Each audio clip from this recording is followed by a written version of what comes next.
Okay, good morning. Prep scale learning ആപ്പിലേക്ക് സ്വാഗതം.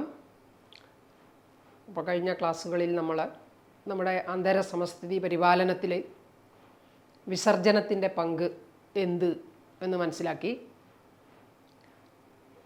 അതിൽ നാം താഴ്ന്ന ഇനം ജീവികളിലെ വിസർജന പ്രക്രിയകൾ എന്തെന്നും വിസർജ്യ വസ്തുക്കൾ ഏതെന്നും അവയെ അമോണോട്ടലിസം, യൂറിയോട്ടലിസം, യൂറിക്കോട്ടലിസം എന്നിങ്ങനെ വ്യത്യസ്ത വിസർജന ഉപാധികൾ ആയിട്ട് വേർതിരിക്കുകയും അവയുടെ ഉദാഹരണങ്ങൾ സഹിതം പഠിക്കുകയും ചെയ്തു. ഇന്ന് നമ്മൾ മനുഷ്യനിലെ ആന്തര സമസ്ഥിതി പരിപാലിക്കപ്പെടാനായി ശരീരത്തിൽ കണ്ടുവരുന്ന പ്രധാന വിസർജന അവയവമായ വൃക്കകളെ പറ്റിയാണ് പഠിക്കാൻ പോകുന്നത്. കഴിഞ്ഞ ക്ലാസ്സിൽ നമ്മൾ തുടങ്ങി വെച്ചു. ഇന്ന് നമ്മൾ അതിൻ്റെ ഡെപ്തിലുള്ള അറിവുകൾ മനസ്സിലാക്കാൻ വേണ്ടി പോവുകയാണ്. അപ്പം ഹ്യൂമൻ കിഡ്നി നമുക്കറിയാം, തൊറാസിക് കശേരുവിനും ലംബാർ കശേരുവിനും ഇടയിലാണ് അവയുടെ സ്ഥാനം. നമ്മുടെ ഉദരാശയത്തിന് പിറകിലായി നട്ടെല്ലിന് ഇരുവശത്തുമായി കാണുന്നു എന്നൊക്കെ കഴിഞ്ഞ ക്ലാസ്സിൽ പറഞ്ഞു വെച്ചു.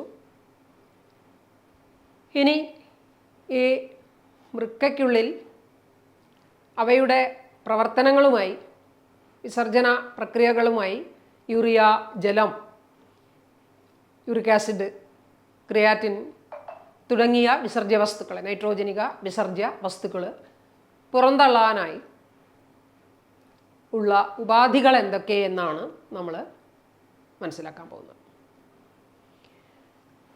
ഈ ഭാഗത്ത് നിന്ന് ലിസ്റ്റ് ചെയ്തുള്ള ചോദ്യങ്ങൾ കാണാറുണ്ട്. അപ്പം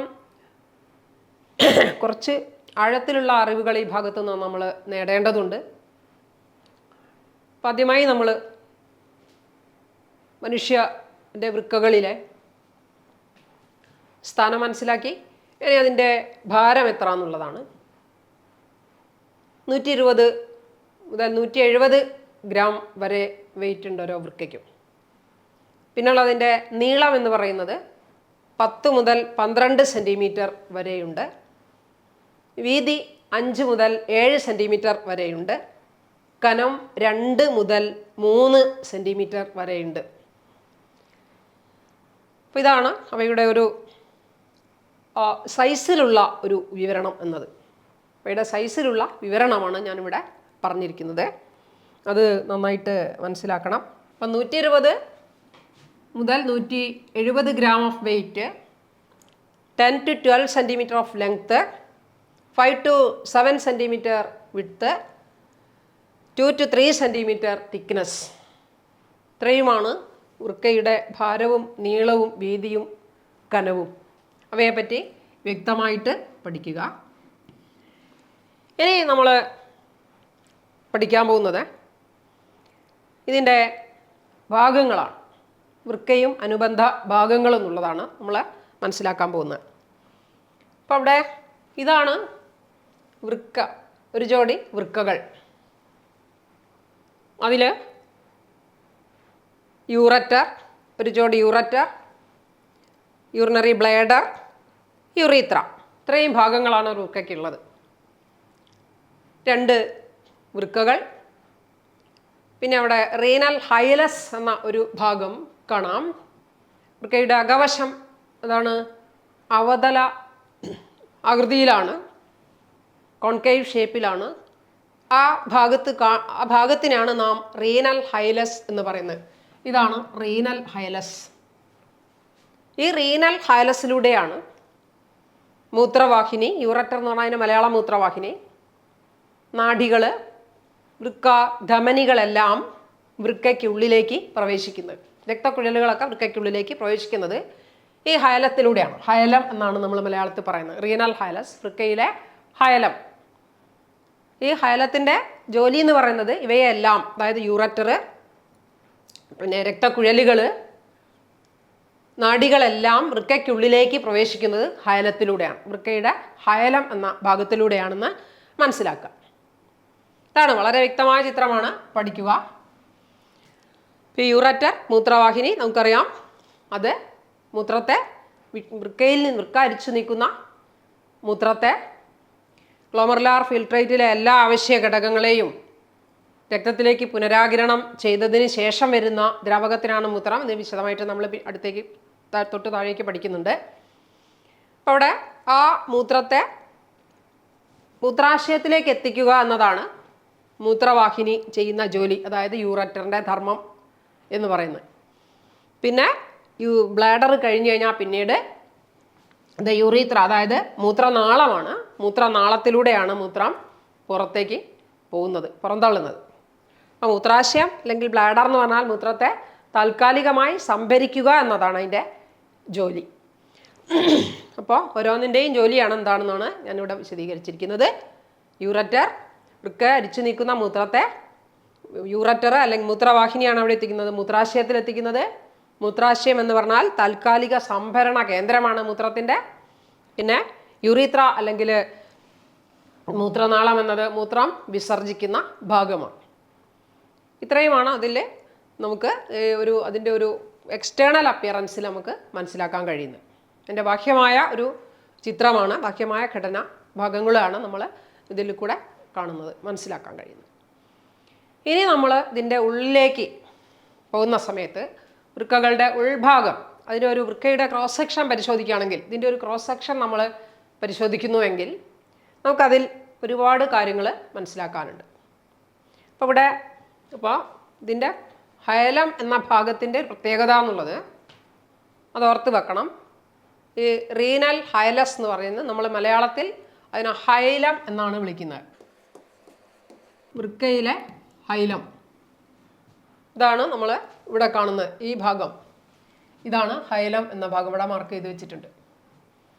ഈ ഹൈലത്തിൻ്റെ പ്രത്യേകത, ഇതൊരു കോൺകേവ് ഷേപ്പ് ആയിട്ടുള്ള ഭാഗമാണ്. വൃക്കയുടെ അവതല രൂപത്തിലുള്ള അകവശത്തിൻ്റെ മധ്യഭാഗത്ത് കാണുന്ന ഇടുക്കിനാണ് നമ്മൾ ഹയലം എന്ന് വിശേഷിപ്പിക്കുന്നത്. ഈ ഹയലത്തിലൂടെയാണ് ശ്രദ്ധിക്കുക, രക്തക്കുഴലുകൾ, മൂത്രവാഹിനി, അതുപോലെ തന്നെ നാഡികൾ എല്ലാം വൃക്കയ്ക്കുള്ളിലേക്ക് പ്രവേശിക്കുന്ന ഭാഗമാണ് ഹയലം. വളരെ ഇമ്പോർട്ടൻറ്റ് പോയിൻ്റാണ്, നോട്ട് ചെയ്യാം. ഹയലത്തിലൂടെയാണ് വൃക്കയ്ക്കുള്ളിലേക്ക് മൂത്രവാഹിനി, നാഡികൾ, രക്തക്കുഴലുകളെല്ലാം പ്രവേശിക്കുന്നത്. ഇത് എവിടെ കാണുന്നു എന്നും എന്താണ് അതിൻ്റെ ജോലിയെന്നും പഠിക്കുക. പിന്നീട് വരുന്നത് നമുക്കെല്ലാവർക്കും അറിയാം, രുജോടി വൃക്കകളാണ് മനുഷ്യൻ്റെ ശരീരത്തിലുള്ളത്. അത് ലംബാർ കശേരുവിനും തൊറാസിക് കശേരുവിനും ഇടയിലായിട്ടാണ് അതിൻ്റെ സ്ഥാനം. ഉദരാശയത്തിന് പിറകു വശത്തായിട്ടാണ് കാണുന്നത് എന്ന് മനസ്സിലാക്കാം.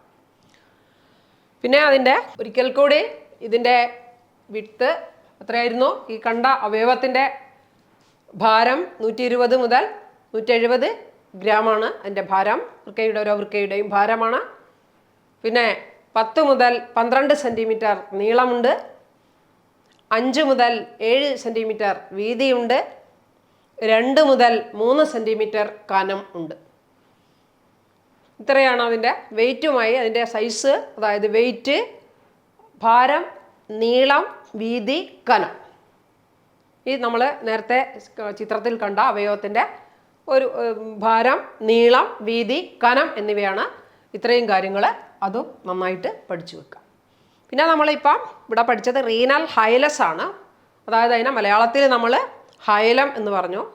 അത് അവതലാകൃതിയിൽ കോൺകേവ് ഷേപ്പാണ് എന്നുള്ളത് മനസ്സിലാക്കുക. ഇനി അടുത്തത് നമ്മൾ പഠിക്കാൻ പോകുന്നത് റീനൽ, അതായത് വൃക്കയുടെ ഒരു ക്രോസ് സെക്ഷൻ പരിശോധിച്ച് കഴിഞ്ഞാൽ, വൃക്കയുടെ നെടുകയുള്ള ഛേദം പരിശോധിച്ച് കഴിഞ്ഞാൽ വൃക്കയിൽ അതിൻ്റെ എന്തെല്ലാം ഭാഗങ്ങൾ ഉണ്ട്, വൃക്ക ഉൾക്കൊള്ളുന്നു എന്നത് നമുക്ക് മനസ്സിലാക്കാൻ സാധിക്കും. ഇപ്പം നമ്മുടെ ശരീരത്തിലെ നൈട്രോജനിക വിസർജ്യ വസ്തുക്കളെ പുറന്തള്ളാനായി വൃക്കയ്ക്കുള്ളിൽ കാണുന്ന ഏതെല്ലാം ഭാഗങ്ങൾ ആണ് നമ്മളിതിലൂടെ പഠിക്കാൻ പോകുന്നത്. ഓരോ ഭാഗങ്ങളും നിർവഹിക്കുന്ന functions, various functions of each parts. അതാണ് ഈ ചിത്രത്തിലൂടെ നമുക്ക് മനസ്സിലാക്കാൻ കഴിയുന്നത്. ഈ ചിത്രം വെച്ച് തന്നെ നമ്മൾ പ്രിപ്പയർ ചെയ്ത് കഴിഞ്ഞാൽ നമ്മളെ മനസ്സിൽ ചോദ്യം വരുന്ന സമയത്ത് കറക്റ്റ് ഇത് എവിടെയാണെന്ന് വരെ നമുക്ക് ഓർമ്മിക്കാൻ സാധിക്കുകയും ചെയ്യും. അപ്പം ഇവിടെ നോക്കുക, നമ്മൾ മൊത്തത്തിൽ പറഞ്ഞു കഴിഞ്ഞാൽ ഇത് നമുക്കറിയാം, ഇതൊരു ഗ്ലോബുലാർ ഷേപ്പിലാണ് കോർട്ടെക്സ് കാണുന്നത്. അതായത് വൃക്കയുടെ ബാഹ്യഭാഗത്തെ നാം കോർട്ടെക്സ് എന്നാണ് വിശേഷിപ്പിക്കുന്നത്.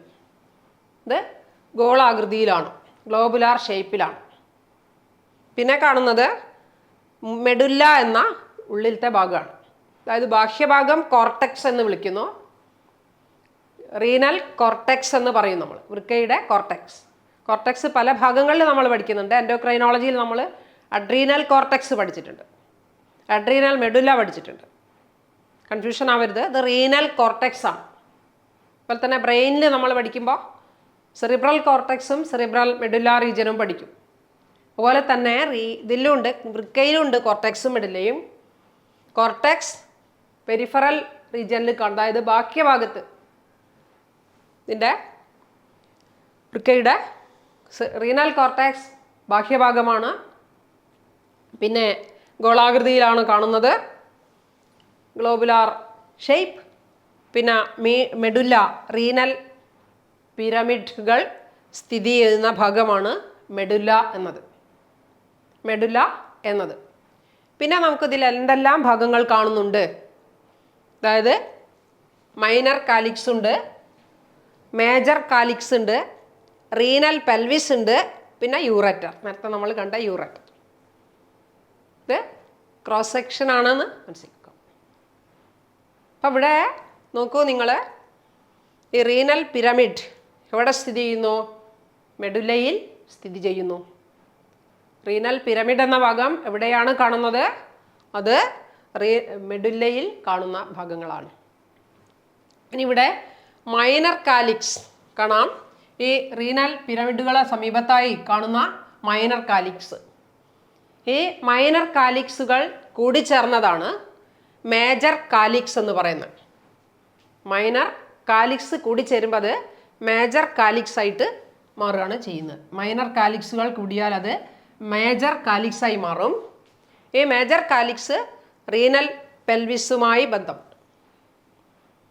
ഓക്കെ, മേജർ കാലിക്സ് റീനൽ പെൽവിസുമായി ബന്ധം ഉണ്ട്. നമ്മൾ കണ്ടു, നേരത്തെ ഹൈലം കണ്ടു. ഹൈലത്തിനുള്ളിലാണ് റീനൽ പെൽവിസ്. ഹൈലത്തിനുള്ളിൽ കാണുന്ന വീതി കൂടിയ ഭാഗമാണ് റീനൽ പെൽവിസ്. ഇതാണ്, ഇതിന് നല്ല വീതി കാണുന്നുണ്ട്. ഇതാണ് റീനൽ പെൽവിസ് എന്ന ഭാഗം. Renal pelvis. ഇതിൽ ഈ കാലിക്സ് എന്നത് റീനൽ പെൽവിസിലെ മുഴച്ചു നിൽക്കുന്ന ഭാഗങ്ങളെയാണ് നമ്മൾ കാലിക്സുകൾ എന്ന് പറയുന്നത്. അത് മൈനർ കാലിക്സും ഉണ്ട്, മേജർ കാലിക്സും ഉണ്ട്. മൈനർ കാലിക്സുകൾ കൂടി ചേർന്നിട്ടാണ് മേജർ കാലിക്സുകൾ രൂപം കൊള്ളുന്നത്. ഓക്കെ, ഇനി കാലിക്സിലേക്ക് ഉന്തി നിൽക്കുന്ന കോണാകൃതിയിലുള്ള ഭാഗങ്ങളെയാണ് നമ്മൾ എന്ത് പറയുന്നത്? ഇതാ പിരമിഡുകൾ എന്ന് പറയുന്നത്. കാലിക്സിലായിട്ട് കാണുന്ന ഉന്തി നിൽക്കുന്ന ഭാഗങ്ങളെയാണ് നമ്മൾ, കോണാകൃതിയിലുള്ള ഭാഗങ്ങളെയാണ് റീനൽ പിരമിഡുകൾ എന്ന് പറയുന്നത്. അതായത് റീനൽ പിരമിഡുകൾ കോൺ ആകൃതിയിൽ കാണുന്നു. കോണാകൃതിയിൽ കാണുന്ന കാലിക്സിലേക്ക് തള്ളി നിൽക്കുന്ന ഭാഗങ്ങൾ, അതാണ് ഏത് റീനൽ പിരമിഡുകൾ എന്ന് പറയുന്നത്. അപ്പോൾ മനസ്സിലാകുന്നുണ്ടാകും. മൈനർ കാലിക്സുകൾ കൂടി മേജർ കാലിക്സുകൾ രൂപം കൊള്ളും. ഈ കാലിക്സിലേക്ക് തള്ളി നിൽക്കുന്ന കോണാകൃതിയിലുള്ള ഭാഗങ്ങളെയാണ് നമ്മൾ പിരമിഡുകൾ എന്ന് പറയുന്നത്. റീനൽ പിരമിഡുകൾ, വൃക്കയിലെ പിരമിഡുകൾ എന്ന ഭാഗമാണ് ഇത്. ഇനി ഈ മെഡുലറി പിരമിഡുകളുടെ ഇടയിലേക്ക് ഈ സ്തൂപാകൃതിയിൽ വ്യാപിച്ചു കാണുന്ന കോർട്ടെക്സിൻ്റെ ഭാഗങ്ങളെയാണ് നമ്മൾ, കോർട്ടെക്സിൻ്റെ ഈ പിരമിഡുകളുടെ ഇടയിലേക്ക് കോർട്ടെക്സിൻ്റെ ഭാഗങ്ങൾ എന്ത് ചെയ്യുന്നുണ്ട്? വ്യാപിച്ച് കാണുന്നുണ്ട്. ഇവയാണ് നമ്മൾ കോളം ഓഫ് ബെർട്ടിനി എന്ന് പറയാം. കോളംസ് ഓഫ് ബെർട്ടിനി എന്നാണ് ഇവയെ വിശേഷിപ്പിക്കുന്നത്. കോളംസ് ഓഫ് ബെർട്ടിനി, അതായത് വൃക്കാസ്തൂപങ്ങൾ എന്ന് മലയാളത്തിൽ പറയും. കോളംസ് ഓഫ് ബെർട്ടിനി എന്ന് പറയുന്നത് എന്താണ്, അതായത് ഇതിന് പിരമിഡുകൾക്കിടയിലേക്ക് വ്യാപിച്ചു കിടക്കുന്ന കോർട്ടക്സിൻ്റെ ഭാഗം, ഇവയാണ് നമ്മൾ വൃക്കാസ്തൂപങ്ങൾ. ഇതേ ഭാഗം തന്നെ ഇതിൻ്റെ ഇടയിലായിട്ട് വ്യാപിച്ചു കിടക്കുന്നുണ്ട്. ഇവിടെയൊക്കെ കാണാം. ഇതൊക്കെയാണ് നമ്മൾ വൃക്കാസ്തൂപങ്ങൾ അല്ലെങ്കിൽ കോളംസ് ഓഫ് ബെർട്ടിനി എന്ന് പറയുന്നത്. ഇതാണ് ഒരു ക്രോസ് സെക്ഷൻ പരിശോധിക്കുമ്പോൾ നമുക്ക് കാണാൻ സാധിക്കുന്നത്. അപ്പം മേജർ കാലിക്സ്, അതിൻ്റെ വികസിതമായ മുകൾ ഭാഗം, അതായത് യൂററ്ററിൻ്റെ വികസിതമായ മുകൾ ഭാഗത്തെ നമ്മൾ റീനൽ പെൽവിസ് എന്ന് വിളിക്കുന്നു. അപ്പോൾ ഒരു CS പിന്നെ പാപ്പില്ല, ഇതിൽ കാണുന്ന ക്രോസ് സെക്ഷനിൽ കാണുന്ന ഭാഗങ്ങളാണ് പാപ്പില്ലെ അല്ലെങ്കിൽ പപ്പില്ല. ഇത്രയുമാണ് ഒരു ക്രോസ് സെക്ഷൻ പരിശോധിച്ചാൽ നമുക്ക് കാണാൻ കഴിയുക. ഓക്കെ, ഇനി വൃക്കയുടെ അടിസ്ഥാന ഘടകങ്ങൾ, അതായത് വൃക്കകൾ പ്രവർത്തിക്കുമ്പോൾ, കിഡ്നി പ്രവർത്തിക്കണമെങ്കിൽ അവയുടെ അടിസ്ഥാന ഘടകങ്ങളുണ്ടാവും. ധർമ്മപരവും ഘടനാപരവുമായ അടിസ്ഥാന ഘടകങ്ങൾ, അവയാണ് നമ്മൾ നെഫ്രോണുകൾ എന്ന് വിളിക്കുന്നത്. വൃക്കകളുടെ ഘടനാപരവും ധർമ്മപരവുമായ അടിസ്ഥാന ഘടകങ്ങളെ വിളിക്കുന്നത് നെഫ്രോണുകൾ എന്നാണ്. ഈ നെഫ്രോണുകളെയാണ് എന്തുകൊണ്ടാണ് ഘടനാപരവും ധർമ്മപരവുമായ അടിസ്ഥാന ഘടകങ്ങൾ എന്ന് വിളിക്കുന്നത്? വൃക്കയുടെ ജോലി എന്താണ്? നമ്മുടെ ശരീരത്തിലുണ്ടാകുന്ന യൂറിയയും തുടങ്ങിയ നൈട്രോജനിക വിസർജ്യ വസ്തുക്കളെ പുറന്തള്ളുന്ന മുഖ്യമായ വിസർജന അവയവമാണ് വൃക്ക. ഈ ജോലി നിർവഹിക്കാൻ വൃക്കകളെ സഹായിക്കുന്നത്, വൃക്കകൾക്ക് സാധിക്കുന്നത് ഈ നെഫ്രോണുകൾ എന്ന ഭാഗങ്ങൾ ഉള്ളതുകൊണ്ടാണ്. ഈ നെഫ്രോണുകളിൽ വെച്ച് ശരീരത്തിലേക്കുള്ള സൂക്ഷ്മ അരിക്കൽ പ്രവർത്തനം നടക്കുന്നു, പുനരാകിരണ പ്രക്രിയകൾ നടക്കുന്നു.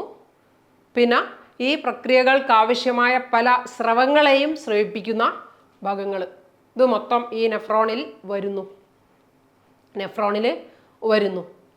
ഈ നെഫ്രോണിനെ പറ്റിയാണ് ഇനി നമ്മൾ പഠിക്കാൻ പോകുന്നത്. അപ്പോൾ ഇതിൽ ഏകദേശം 10 ലക്ഷത്തോളം നെഫ്രോണുകൾ ശരീരത്തിൽ ഉണ്ട്. നെഫ്രോൺ എന്ന് പറഞ്ഞാൽ വൃക്കയുടെ ധർമ്മപരവും ഘടനാപരവുമായ അടിസ്ഥാന ഘടകം എന്നാണ്. Basic structural and functional unit of kidney is known as nephrons. ഒരു വൃക്കയിൽ ഏകദേശം 10 ലക്ഷത്തോളം നെഫ്രോണുകൾ സ്ഥിതി ചെയ്യുന്നുണ്ട്. ഏകദേശം 10 ലക്ഷത്തോളം ഓരോ വൃക്കയിലും കാണുന്ന നെഫ്രോണുകളുടെ എണ്ണമാണ് 10. ഏകദേശ കണക്കാണ് 10 ലക്ഷത്തോളം. ഇനി അഡ്വാൻസ്ഡ് ആയിട്ടുള്ള പുസ്തകങ്ങളിലൊക്കെ നമ്മൾ 1.2 millions of nephrons are seen in each kidneys എന്ന് കാണുന്നുണ്ട്. ഏകദേശം 10 ലക്ഷത്തോളമാണ് ഓരോ വൃക്കയിലെയും നെഫ്രോണുകളുടെ എണ്ണം.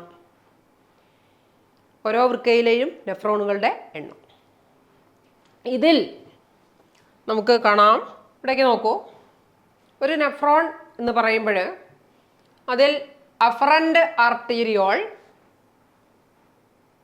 അതിൻ്റെ മലയാളം ആഗമന ധമനിക എന്ന് പറയും. അഫറൻറ്റ് ആർട്ടീരിയോൾ അല്ലെങ്കിൽ ആഗമന ധമനിക, അതായത് വൃക്കാധമനിയുടെ ശാഖയായ അഫറൻറ്റ് ആർട്ടിയോൾ അല്ലെങ്കിൽ അതിന് ആഗമന ധമനിക പേരിലുണ്ട്, മലയാളം പേരിലുണ്ട്. അഫറൻറ്റ് ആർട്ടിയോൾ അത് എവിടേക്ക് കയറുന്നുണ്ട്? ഉള്ളിലേക്ക് പ്രവേശിക്കും. അപ്പോൾ നെഫ്രോണിൻ്റെ തുടക്ക ഭാഗം എന്നത് ഈ ആകൃതിയിലാണ് ഉണ്ടാവുക. ഇതിനെ നമ്മൾ പറയുന്ന പേരാണ് ബൗമാൻസ് ക്യാപ്സ്യൂൾ എന്നാണ് ഈ ഇതിനെ നമ്മൾ പറയുന്നത്. ബൗമാൻസ് ക്യാപ്സ്യൂൾ അല്ലെങ്കിൽ ബൗമാൻസ് ക്യാപ്സ്യൂൾ. ഒരു ബൗമാൻസ് ക്യാപ്സ്യൂളിൻ്റെ ചിത്രമാണ് ഈ കാണുന്നത്. ബൗമാൻസ് ക്യാപ്സ്യൂളിൻ്റെ ചിത്രം. ഇപ്പോൾ ഒരു നെഫ്രോൺ എന്നത് എന്താണ്? വൃക്കകളുടെ അടിസ്ഥാന ഘടകം. പ്രവർത്തിക്കാൻ ആവശ്യമായ എല്ലാ ഭാഗങ്ങളും അതിനുള്ളിൽ ഉണ്ട്. ഇതാണ് നെഫ്രോണിൻ്റെ പ്രത്യേകത. 10 ലക്ഷത്തോളം നെഫ്രോണുകൾ ഓരോ കിഡ്നിയിലും ഓരോ വൃക്കയിലും ഉണ്ട്. അതിൻ്റെ തുടക്ക ഭാഗം, ആ നെഫ്രോണിൻ്റെ തുടക്ക ഭാഗം കാണിക്കാനാണ് ഞാൻ ഈ ചിത്രം ഇവിടെ ഇട്ടിരിക്കുന്നത്. ഇവിടെ നോക്കൂ, ഇവിടെ ഈ സൂക്ഷ്മ അരിക്കൽ പ്രക്രിയയിലൂടെയാണ് നമ്മുടെ ശരീരത്തിലെ നൈട്രോജനിക വിസർജ്യ വസ്തുക്കൾ രക്തത്തിൽ അടിഞ്ഞുകൂടാതെ പുറന്തള്ളാൻ സാധിക്കുന്നത്. അതിൻ്റെ മുഖ്യ ഭാഗം എന്നത് നെഫ്രോണാണ്. ആ സൂക്ഷ്മ അരിക്കൽ ആരംഭിക്കുന്നത് ഈ ബൊമാൻസ് ക്യാപ്സ്യൂളിൽ വെച്ചാണ്. ഇതിൻ്റെ സൂക്ഷ്മ അരിക്കൽ പ്രക്രിയ നടക്കുന്നത് ബൊമാൻസ് ക്യാപ്സ്യൂളിൽ വെച്ച്. ഇത് എഫറൻറ്റ് ആർട്ടീരിയോൾ എന്ന അഗമന ധമനികയുടെ ഭാഗവും അത് ഈ ക്യാപ്സ്യൂളിനുള്ളിലേക്ക് പ്രവേശിച്ചു കഴിഞ്ഞാൽ ധാരാളം ലോമികകളായിട്ട് പിരിയും. അങ്ങനെ അവിടെ ഒരു ലോമികകളുടെ സഞ്ചയം രൂപം കൊള്ളും. Capillaries, group of capillaries. ആ സഞ്ചയത്തിനാണ് നമ്മൾ എന്ത് വിളിക്കുന്നത്? ഗ്ലോമറുലസ് എന്ന് വിളിക്കുന്നത്. ഗ്ലോമറുലസ്. ഇവിടെ സൂക്ഷ്മ അരിക്കൽ നടക്കുന്നു. ഓക്കെ. ഇനി ഈ ഗ്ലോമറുലസ് എന്ത് ചെയ്യുന്നു? ഈ ലോമികകൾ കൂടിച്ചേർന്ന് എന്ത് ചെയ്യുന്നുണ്ട്?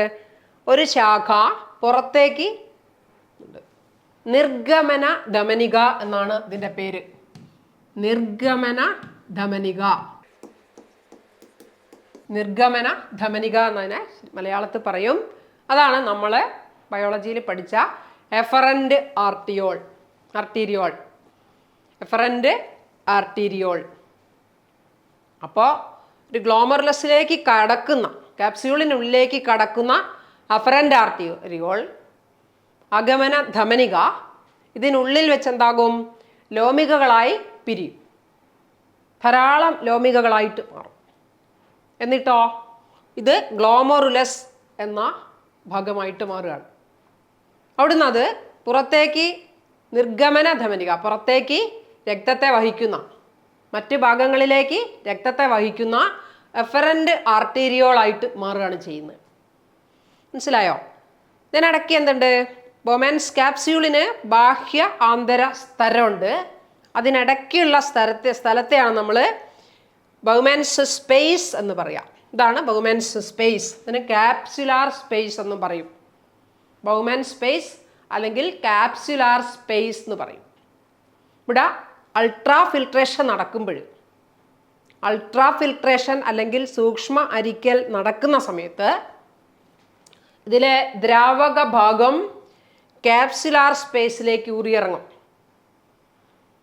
ഇതിനുള്ളിലുള്ള മർദ്ദ വ്യത്യാസങ്ങൾ, ഈ അഫറൻറ്റ് ആർട്ടീരിയോളിൻ്റെയും ഇഫറൻറ്റ് ആർട്ടീരിയോളിൻ്റെയും വ്യാസത്തിലുള്ള വ്യത്യാസങ്ങൾ അവിടെ മർദ്ദം വ്യത്യാസപ്പെടുത്താൻ സാധിക്കും. വ്യത്യസ്ത മർദ്ദങ്ങളിൽ ആണ് രക്തം ഇതിനുള്ളിലേക്ക് പ്രവേശിക്കുന്നതും പുറത്തേക്ക് പോകുന്നതും.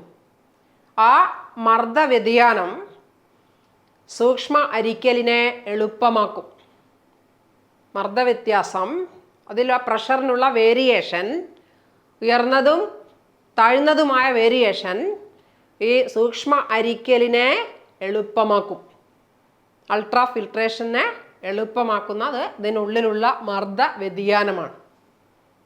ഓക്കെ. അപ്പം ഇത്രയുമാണ് ഈ ഭാഗവുമായി ബന്ധപ്പെട്ടിട്ട് വരുന്നത്. അപ്പോൾ ഇവിടെ വിസറൽ ലെയർ, ഇതിൻ്റെ visceral layer of Bowman's capsule കാണാം. ഇതാണത്. പിന്നെ ബൊമാൻസ് ക്യാപ്സ്യൂൾ എന്ന് പറയുന്നത് ഇത് തന്നെയാണ്. അതിന് ബാഹ്യവും ആന്തരവുമായ ഭിത്തിയുണ്ട്. അതിനിടയ്ക്കുള്ള ഒരു സ്പേസാണ്, സ്ഥലമാണ് ബൊമാൻസ് സ്പേസ് അല്ലെങ്കിൽ ക്യാപ്സുലാർ സ്പേസ്. പിന്നെ parietal layer of Bowman's capsule. വളരെ ഡീറ്റെയിൽ ആയിട്ടുള്ള ഒരു ചിത്രം, വളരെ വ്യക്തമായിട്ടുള്ള ഒരു ഭാഗമാണ് നമ്മളിപ്പോൾ പഠിച്ചുകൊണ്ടിരിക്കുന്നത്. പിന്നെ ഇതേ തുടർന്ന് നിങ്ങൾക്ക് കാണാം പ്രോക്സിമൽ ട്യൂബ്യൂൾ എന്ന് പറയുന്ന ഭാഗം, സമീപ ചുരുൾ അല്ലെങ്കിൽ പ്രോക്സിമൽ ട്യൂബ്യൂൾ. ആ ട്യൂബ്യൂളിനെ പറ്റി നമ്മൾ വിശദമായിട്ട് പഠിക്കും.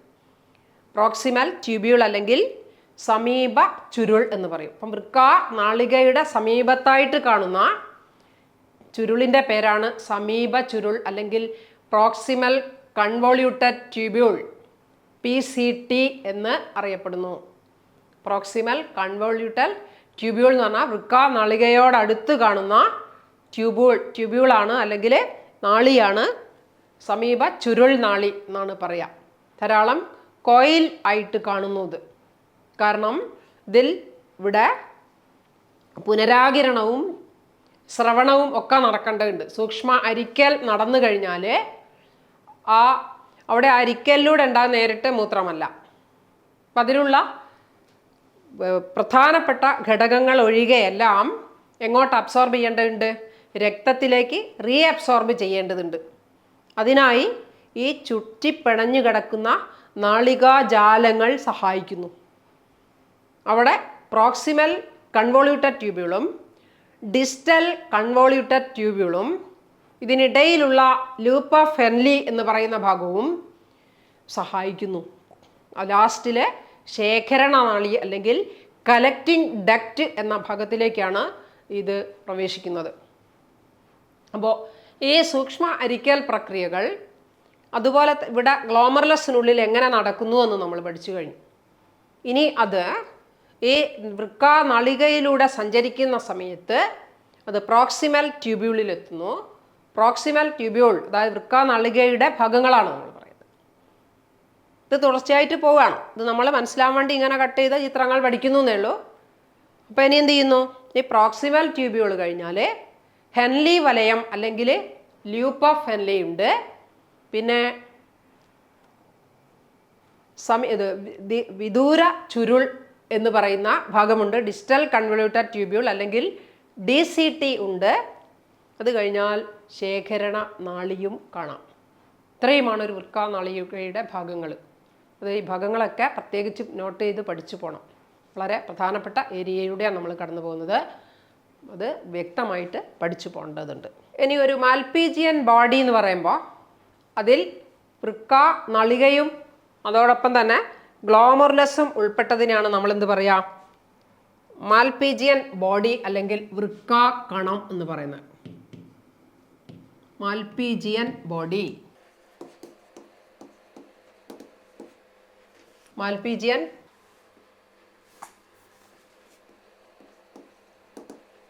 ബോഡി അല്ലെങ്കിൽ വൃക്കാകണം എന്ന് പറയും. മാൽപീജിയൻ ബോഡി അല്ലെങ്കിൽ വൃക്കാകണം. അതായത് ബോമാൻസ് കാപ്സ്യൂളും ഗ്ലോമർലസും ഉൾപ്പെട്ടതാണ് മാൽപീജിയൻ ബോഡി അല്ലെങ്കിൽ വൃക്കാകണം എന്ന പേരിൽ നമ്മൾ വിളിക്കുന്നത്. ഇതിലാണ് ഈ ചുരുണ്ട നളികാജാലം. അതായത് ഒരു മാൽപീജിയൻ ഈ വൃക്കാനളിക ഇവിടെയാണ്. വൃക്കാനളിക അല്ലെങ്കിൽ മാൽപീജിയൻ വൃക്കാനളിക അല്ലെങ്കിൽ മാൽപീജിയൻ ബോഡി. ഇതിൽ PCT പ്രോക്സിമൽ കൺവോള്യൂട്ടഡ് ട്യൂബ്യൂൾ എന്നാണ് ഇതിന് പറയുന്നത്. അതായത് സമീപ ചുരുൾ നാളിക എന്ന് ഇംഗ്ലീഷ് മലയാളത്തിൽ പറയും. സമീപ ചുരുൾ നാളിക, സമീപ ചുരുൾ നളിക. അതായത് പ്രോക്സിമൽ കൺവോള്യൂട്ടഡ് ട്യൂബ്യൂൾ എന്നാണ് സമീപ ചുരുൾ നാളികയുടെ ഇംഗ്ലീഷ്. PCT എന്നാൽ PT എന്നും പ്രോക്സിമൽ ട്യൂബ്യൂൾ എന്നും പറയാറുണ്ട്. ഇത് വൃക്കാനളികയുടെ ആരംഭഭാഗമാണ്. ചുരുണ്ട വൃക്കാനളികകൾ ഇവിടെ തുടങ്ങുന്നത് PCT കഴിഞ്ഞാൽ ഹെൻലി വലയം, ഹെൻലി വലയം അല്ലെങ്കിൽ loop of Henle, loop of Henle. പിന്നീട് വരുന്നത് DCT distal convoluted tubule, distal convoluted tubule അതായത് DCT, അല്ലെങ്കിൽ അതിന് വിദൂര ചുരുൾ നളിക എന്ന് പറയും. PCT സമീപ ചുരുൾ നാളിക ഒക്കെ അടുത്തായിട്ട്, അതായത് ബോമാൻസ് കാപ്സ്യൂളിന് തൊട്ടടുത്തായിട്ട് കാണുന്നു. പിന്നെ ഉള്ളത് ഡിസ്റ്റൽ കൺവോള്യൂട്ടഡ് ട്യൂബ്യൂൾ DCT എന്ന് പറയുന്നു. പിന്നെ വരുന്നത് കളക്റ്റിംഗ് ഡക്റ്റ് അല്ലെങ്കിൽ ശേഖരണ നാളി, കളക്റ്റിംഗ് ഡക്റ്റ്. ഇതാണ് ഒരു മൽപീജിയൻ ബോഡിയുടെ ഭാഗങ്ങൾ എന്ന് പറയുന്നത്. ഇത് വളരെ മുഖ്യമായ ഭാഗമാണ്.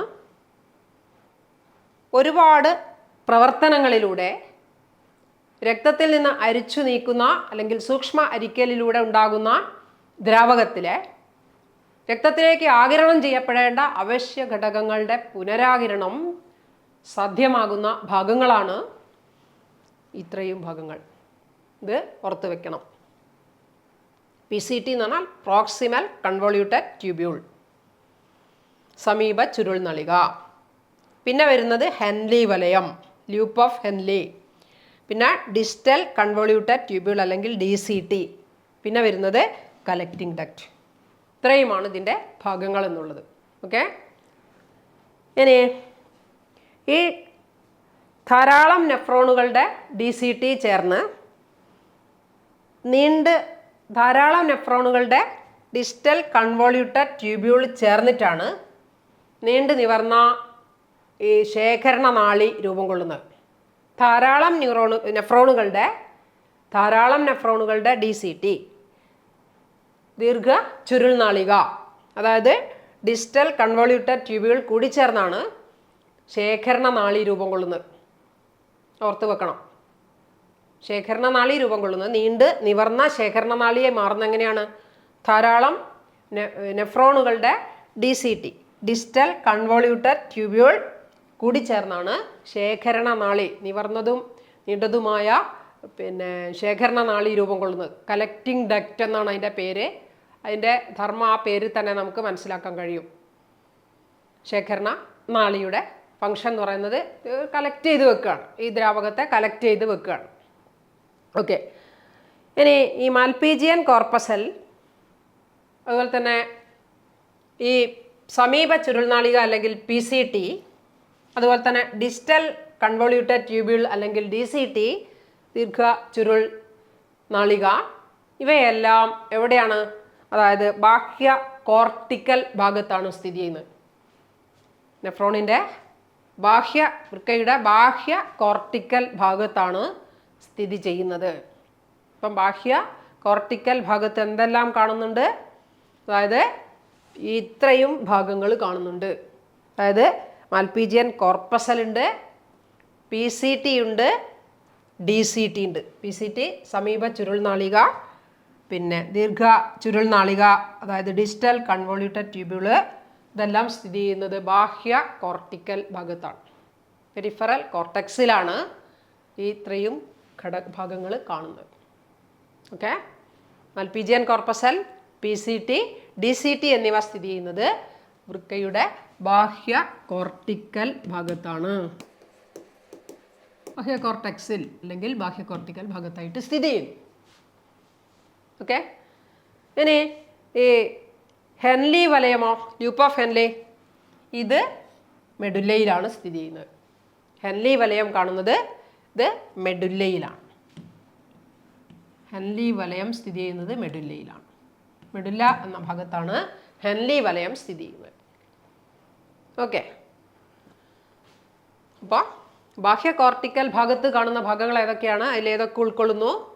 PCT, അതായത് പ്രോക്സിമൽ കൺവോള്യൂട്ടഡ് ട്യൂബ്യൂൾ അല്ലെങ്കിൽ സമീപ ചുരുൾനാളിക, പിന്നെ ഡിസ്റ്റൽ കൺവോള്യൂട്ടഡ് ട്യൂബ്യൂൾ അല്ലെങ്കിൽ DCT, മാൽപീജിയൻ കോർപ്പസൽ.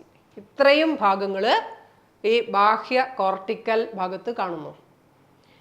അവിടെ തന്നെ നമ്മൾ പഠിച്ച ഈ മാൽപീജിയൻ ബോഡിയിലെ ലൂപ്പ് ഓഫ് ഹെൻലി, LOH എന്ന് ഇംഗ്ലീഷിൽ നമ്മൾ ഷോർട്ടായിട്ട് പറയാറുണ്ട്. അതായത് ഹെൻലി വലയം, അത് മെഡുല്ലയിൽ സ്ഥിതി ചെയ്യുന്ന ഭാഗമാണ്.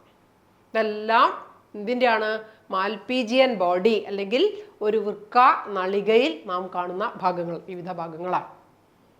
ഓക്കെ, ഇനി ഈ കോർട്ടിക്കൽ നെഫ്രോണുകൾ. കോർട്ടിക്കൽ നെഫ്രോണുകൾ എന്ന് പറയുന്നത് നീളം കുറഞ്ഞതാണ്, വളരെ കുറച്ച് മാത്രമേ മെഡുല്ലയിലേക്ക് ഇറങ്ങുന്നുള്ളൂ. അത് കോർട്ടിക്കൽ നെഫ്രോണുകൾ എന്ന് പറഞ്ഞത് നീളം കുറഞ്ഞതാണ്. കോർട്ടിക്കൽ നെഫ്രോണുകളുടെ പ്രത്യേകതയാണ് നമ്മൾ മനസ്സിലാക്കേണ്ടത്. കോർട്ടിക്കൽ നെഫ്രോൺ ഇതിൻ്റെ പ്രത്യേകത നീളം കുറവായിരിക്കും. ഇതിൽ കാണുന്ന നെഫ്രോണുകൾ കോർട്ടിക്കൽ നെഫ്രോണിലെ നീളം കുറഞ്ഞവയായിരിക്കും. വളരെ കുറച്ച് മാത്രമേ എങ്ങോട്ട് ഇറങ്ങിയിട്ടുണ്ടാവുള്ളൂ? മെഡുല്ലയിലേക്ക് ഇറങ്ങിക്കാണുകയുള്ളൂ. അത്തരം നെഫ്രോണുകളെയാണ് നമ്മൾ കോർട്ടിക്കൽ നെഫ്രോണുകൾ എന്ന് വിളിക്കുന്നത്. മെഡുല്ലയിലേക്ക് അല്പം മാത്രമേ പ്രവേശിക്കുന്നുള്ളൂ, എന്തുകൊണ്ടാണ് അത് കോർട്ടിക്കൽ നെഫ്രോണുകൾ? അവയ്ക്ക് നീളം കുറവാണ്. അതാണ് ഇതിൻ്റെ സവിശേഷത എന്ന് പറയുന്നത്. പിന്നെ എന്നാൽ ഈ ചില നെഫ്രോണുകൾ വളരെ നീളം കൂടിയതാണ്. മെഡുല്ലയിലേക്ക് ആഴ്ന്നിറങ്ങുന്നതുമാണ്. ഇവയാണ് നമ്മൾ ജക്സ്റ്റാ മെഡുല്ലറി നെഫ്രോണുകൾ എന്ന് പറയുന്നത്. 2 ടൈപ്പ് നെഫ്രോണുകൾ നമ്മൾ പഠിച്ചു. ഒന്ന് കോർട്ടിക്കൽ നെഫ്രോണുകൾ പഠിച്ചു.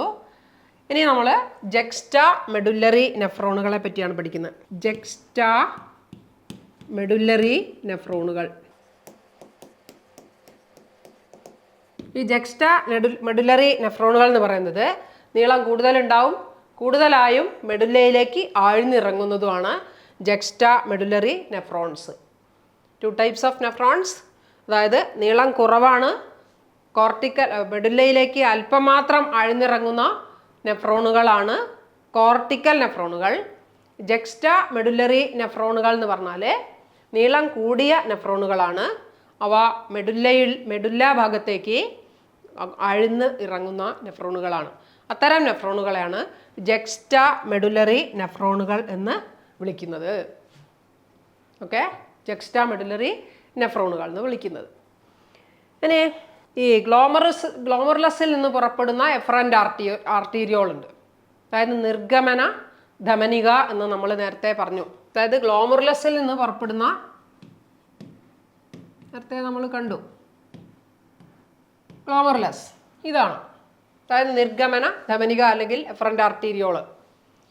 ഈ കുഴൽ, രക്തക്കുഴൽ എഫറൻ്റ് ആർട്ടീരിയോൾ എന്ത് ചെയ്യുന്നുണ്ട്? ഈ വൃക്കാനളികയ്ക്ക് ചുറ്റും അതിസൂക്ഷ്മ ലോമികാജാലികകളായിട്ട് സ്ഥിതി ചെയ്യും.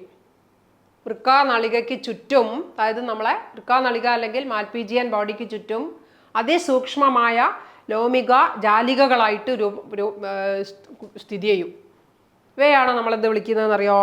പെരിട്യൂബുലാർ കാപ്പിലറീസ് എന്ന് വിളിക്കുന്നത്. ഇതിൽ നിന്നാണ് അതുണ്ടാകുന്നത്. ഈ നിർഗമന ധമനികയിൽ നിന്നും പെരിട്യൂബുലാർ കാപ്പിലറീസ് രൂപം കൊള്ളും. പെരിട്യൂബുലാർ കാപ്പിലറീസ് രൂപം കൊള്ളുകയും വൃക്ക നളികകൾക്ക് ചുറ്റും